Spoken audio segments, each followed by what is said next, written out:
So, like I mentioned in my last episode, that I was living under an impression that there is something called Punjabi cuisine, and all my childhood was crashed when I learned that there is nothing called Punjabi food. But if I have to define three things that I grew up with that defined the North Indian food up in Delhi, so I would say it was the butter chicken, it was the rajma chawal, and the chole bhature. Now, the origins of all these dishes may be from various places, but eventually they became North Indian, then they become a very Delhi food.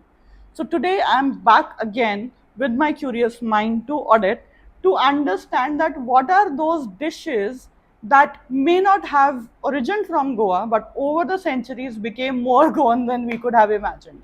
So we are back on Oh, that's the Theta Tea with audit. Cheers for curious for minds. curious minds. All right. So Now you tell me. asked me a very, very interesting thing, and we got a big repertoire of food in Goa. Yeah. So I'm going to talk about three desserts because desserts is something that I just Wow. love. And this is very different from what we have been doing, right? Yes. In a You way. know, there's so many things we've been talking about forgotten. But here we have forgotten about origins. Yeah. And How beautiful is that? it's Yeah. something which is very how do I put it in a nutshell? It's going to demyth the romance which we are used to. Okay. And I'm a little bit upset because I'm a very romantic person. That I And know. and I love the stories. But then when I started writing my book, The Culinary Odyssey, I was curious enough to want to know. Come on, there could be a lot of myths regarding a dish, but I'm sure someone would have got an idea from somewhere. Somewhere. And this is now, I'm going back maybe even before the Portuguese came in, Hmm. because there were dishes existing, and there were dishes existing in Portuguese colonies also, Right. even before the Portuguese came into Goa. So today I have three desserts or sweets. All three are basically Catholic Goan, Hmm. in the things. Two are very highly thought about Okay.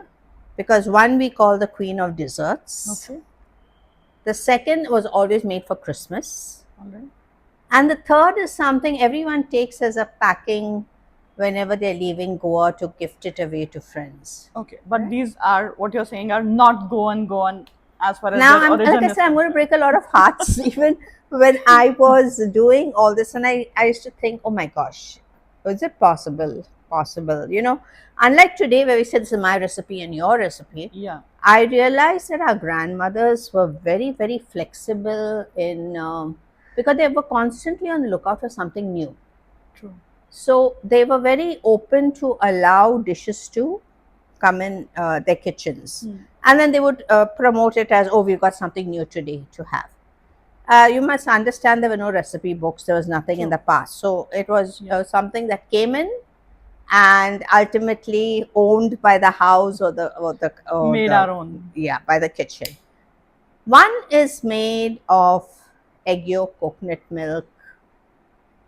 They use nutmeg or mace as flavoring. Reveal. I'm getting more Come curious now. on, I said one is Isn't the she teasing us? Like, queen of desserts, Goan desserts. Everybody knows about it. It's the bebinka. oh my God. And Oh, you're saying that Bibinka is not now, Goan. now, now, I'm not going to let the what do you say, the action that's going to come forward when we're really going to be demystified as to Yeah. how it really happened. Honestly, I still like the story of Sister Bibiana making it in the convent, and that's right because all the desserts were made in convents when they were rich egg yolk Yeah. pastries. Yeah. Because we know the reason that they used to use the white for their Yes. wimples and the Yeah. egg yolk wasn't so fit.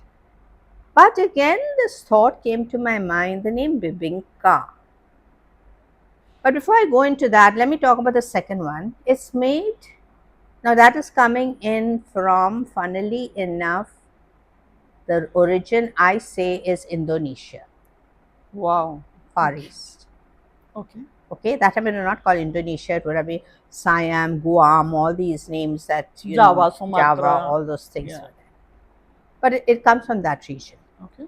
The second one that I'm going to talk about, interestingly, came quite close to Goa, which was from made of wheat, made into a halwa consistency, served for Christmas as a very special dessert. Okay. Very, very rarely even heard of today. Yeah. When you think of what it is, No, because I have not eaten anything like that. So dos bhaji. okay. All Okay. right, and interestingly enough, while the grandmothers of those big houses doubted the fact that yes, my ancestors gave me this recipe, and very few people really know of it. Hmm. I decided to look at different recipes coming in from occupations that came into Goa. Right. And guess where this one came from? Where? Bijapur. Oh, okay. Quite close to And where the where? Portuguese came. Yeah, yeah. I'm coming. Yeah. Suspense. Okay. And the third one, interestingly enough, has come in from the other side of the globe. Okay. Other side of the globe. So one we got Indonesia, one we got here, and that was made with a fruit, Okay. and it was cooked. The consistency with the pectin over the fire, sugar was added. Guess again what it is? No. We call it a perad. Oh, okay. Guava. You get it every time Guava. to Yeah, yeah, take it yeah, and give yeah. it to friends, correct? Yeah. And where did this thing thought come from? Either Colombia or Brazil. Oh, okay. All right. Now let me get down to brass tacks when we're looking at comparisons of preparations. I always believe a recipe is a germ of an idea which comes to somebody who's looking at ingredients and then automatically recollects something that has been cooked in the kitchens or heard about it and then put their hands to it and something new comes New in. content. So let's start with the queen of desserts, Bibinka. bibinka. Even today, there are two things. One is named Kua lapis legit, which is a 1,000 layered cake. Yeah, I've heard about You've that. heard of that. Where Yeah. they have a Seen it. coal put on Yes. top of it, and over a period Yeah, of period time, of time, yeah. the layers are made. Yeah. And the second one is called a bibinka. Okay. Bibinka, Ka. And that's made with cassava flour, coconut milk. They add cinnamon, nutmeg. I am of the opinion that the methodology of the first and maybe the uniqueness of using ingredients of the second, because we have Second. coconut milk and Yeah. then of course egg came in here instead of Yeah. the flour. The thought, the germ of the idea probably came in that way, and that's why maybe that bibinka name sort of Also related, even though we spell it with a CA. CA. And God bless Sister Bibiana, wherever she is. Maybe she was the nun who did it. I really don't know because those Yeah. were centuries back and there was no Right. documentation on that. Yeah. But I love that story of Sister Bibiana. But that thing that it has come perhaps from From there. overseas. Yeah. Right? Let's talk about the second one, which we call the dos bhaji. It's made of wheat flour, something which was never grown in Goa. Mm-hmm. All right. So it would have been a novelty to be used in Christmas time. It was Makes an it more special. more special, imported items. Yeah. Second, when I was doing the research, there was a preparation which was used by Hindus in Karnataka, Mm-hmm. Bijapur region, served as prasad, which has identical ingredients, except maybe they have 2 or 3 more which are added, which we don't add to this, which is called Godi Hogi. Okay. My supposition is that either a local Bijapuri who was a Hindu, or maybe even it is made in Goa in Muslim homes, yeah, Mm-hmm. or perhaps a Muslim or whatever it is, who used to work in those big kitchens, decided to make something special and showed it to the lady of the house, and then the lady of the house said, Voila, it's fantastic. Madam, what do we call it? Dosa sweet. And the bhaji is Anything which is like this is again because consistency wise, just those homes don't thought. make bhaji, so perhaps it's been It's taken taken from from that. the locals. We don't know Yeah. the bhaji when you talk about it.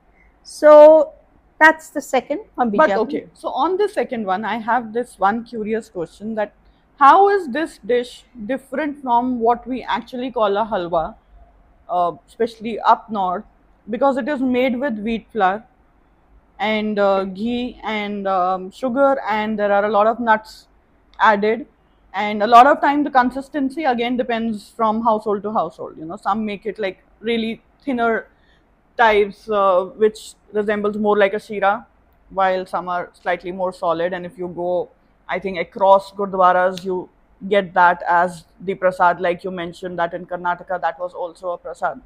You So know, interestingly enough, the point that you brought up, for me, food is universal. yeah, I'm just talking about specific preparations which probably came in during an occupation of the region. right, But you're not wrong. I have heard of this recipe, yeah, atta halwa, they yeah, call it, atta correct? halwa, correct. There is no difference, at least much. Hmm. Here, what they do, again, they borrowed a page or two from the Hindus who make a sort of a halwa, Yeah, which is flattened. Even yeah, the third one, they do it like yeah, a halwa. yeah, And they let it sit under a tray, and it used to be cut into yeah, shapes yeah, and yeah. given. The Catholics do the same thing. Now, whether I have a feeling as prasad, they would not do it like that. It could have been perhaps a spoonful Spoonful, yeah, or right, whatever it is that is offered to the yeah, gods. Shape, form, minus plus of recipe, I mean yeah, ingredients. Like in this gori hugi, they put almonds, pistachios, all these things. yeah. Here we only use cashew nuts. So I think that's also like, you know, like we have already spoken about this so many times, that ingredients, region specific, what's available. But like I think core thoughts, one, humans are same everywhere, because I always have this fun thing that Mexicans eat rajma chawal, man. We also do. Oh, you'll be It's like surprised. I've not literally, gone to you that. know, Wait till I go to the yeah, main course next time. Since otherwise we'll be carrying on our yeah, conversation throughout. That yeah, rajma, oh my gosh. If you're looking at our Feijuan, there's no difference in terms of how it is yeah. made. How Okay, it's made, yeah. the beans, same Yeah, that's family, what I'm same saying. family. Same family. All right, but So okay, halwa. I Coming will back come to the back to halwa. that. And the third is the perad. Now, I found out that in South America, they call it goibasada. Okay. Goibasada, yeah, something, or gobi asada, something. Because gobias was the name for guava. Guava. And they used to make it with red guavas because they like that color. There were no artificial coloring in Yeah. those days. The Colombians used to make it something like a small square piece of sweet. Hmm. While the Brazilians, maybe they would cook it the way we like a guava jelly, what Yeah. we Yeah. call Yeah. aperad. Again, that jelly consistency could differ from Place to. place to place because what we call jelly, they call jam, what they call jelly, Yeah. we are totally confused when we talk about this terminology. And some of the other, it not only came into the Catholic kitchens, it also went into the Hindu kitchens. Yeah. That's why you see, now I miss those pink scented guavas. Guavas. We used I to know. get that, Yeah. Yeah. and they got a taste of their Their own. own. Correct. It's not like the white No, no, one and not at all. all. They are very different. Very, And very very different. few regions now in Goa actually have them. Yeah. Sometimes when I say, oh, they're not available, somebody from a far off region in Goa say, I have it on my tree. And I feel like saying, Yeah. I want to come and take it from your tree because here in the So, north, I can't get a yeah, tree you're that not has getting, this. yeah. No, You don't get no. it. Now we're not getting. So it's very interesting to note that there were a lot of preparation. These are just three that I mentioned. There are a lot of preparations that we owe to different parts of the world. Yeah. At any given point of time, maybe if I go back a few years when we are talking about a Shira, Yeah. probably made of, or a kheer or something like that, because rice was plentiful. The probability that those were there before the Portuguese came in, Yeah. which are still retained Still retained. in Yeah. Hindu homes. Yeah. But the Catholic homes are always ready to, reinvent their cuisine. There were a lot of things. So there were a lot of things coming in from the continent. There were a lot, but these, when I found this one from the south, one from the east, and one from the west, Yeah. I said, "Wow, this is a This is lovely really, yeah. I mean, what thought." an amalgamation of, thought Just processes and then bringing in, yeah, just just three, three. and it has landed up Because, pretty but good. I think everything, somewhere or the other, we find those influences. Like you mentioned, something made with guava. I think up north, a similar thing is made with mango. So it's called aam papad. Is very same. Even here we are Yeah, ampapad, we what get you'll it. call. Yeah, so the sweeter one and also the slightly sour one, and I think it's the same kind of texture and same preparation. And I think a lot of times we don't even know. We just grow up on eating things, but we don't know where they are really But I coming wonder if a lot from. of people would really want to know about the origin. I don't know. I'm fascinated. No, but I think it's so. I think it just adds another dimension to what you're eating when you know that what's the story behind it or where it's We have originating a lot from. of stories, both in the Hindu kitchen as well as in the Catholic kitchen. Yes. So this was, I mean, just wonderful. So stay tuned. Audit is going to bring much more, Oh my and our God. conversations are never going to end. So today it was desserts. Tomorrow it could be something else. We'll talk about origins and I don't know what all. So stay tuned and don't forget to share your comments below and let us know what you think. See you. See you.